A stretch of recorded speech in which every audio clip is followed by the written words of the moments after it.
पोशाख the clothing hub मुंढा Selu. पोशाख मुंढा सेलू. गुणवत्तेला प्रथम प्राधान्य देणारे प्रशिक्षण केंद्र. भाऊराव घांडगे यांचे अक्षय कॉम्प्युटर, शास्त्रीनगर, HDFC बँकेच्या मागे, सेलू. सेलू शहरातून जाणाऱ्या राष्ट्रीय महामार्ग 548B वर डिग्रस पाटी येथे 12 मार्च रोजी रात्री 7:15 वाजता झालेल्या I-10 आणि दुचाकीच्या धडकेत दुचाकीवरील मुलाचा उपचारादरम्यान संभाजीनगर येथे 14 मार्च रोजी दुपारी 2:30 वाजता निधन झाले, तर दुचाकी चालविणारे मुलाचे वडील गंभीर जखमी झाले होते. या अपघात प्रकरणी अखेर मंगळवार 31 मार्च रोजी I-10च्या चालकावर दुपारी 2:36 वाजता गुन्हा दाखल करण्यात आला आहे.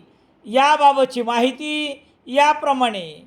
सेलू तालुक्यातील पिंपरी खुर्द येथील रहिवासी, हल्ली मुक्काम सर्वोदयनगर सेलू, अशोक राजाभाऊ घोडके हे आपल्या गावाकडून पिंपरी खुर्द येथून मुलगा तुषार अशोक घोडके दोघेजण दुचाकी क्रमांक MH22 AB 8403 ने सेलूकडे येत असताना राष्ट्रीय महामार्ग 548B सेलू देवगाव फाटा रस्त्यावर डिग्रस पाटी येथे त्यांच्या दुचाकीला सेलूहून मंठ्याकडे भरधाव वेगाने जाणाऱ्या गाडी क्रमांक MH02 BP 0128 ने धडक दिली.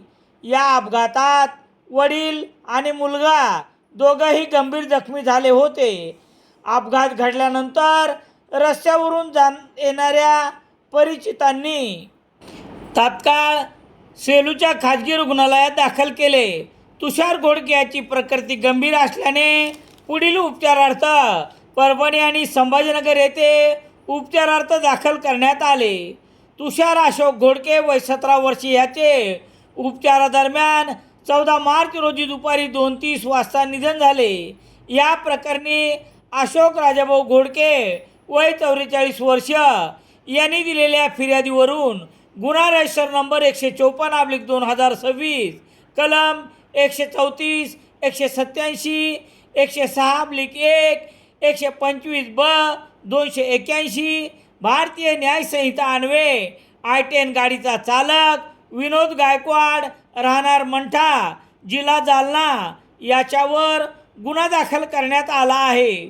पोलीस हवालदार ज्ञानेश्वर जानगर पुढील तपास करत आहेत. रामेश्वर गटकळ यांचे विद्यार्थ्यांचे भविष्य घडवणारे गटकळ करिअर अकादमी पोलीस भरती नवीन बॅच सुरू. सेलू शहरात दैनिक लोकसत्ता घरपोच मिळण्यासाठी Balaji newspaper agency, bus stand, Selu.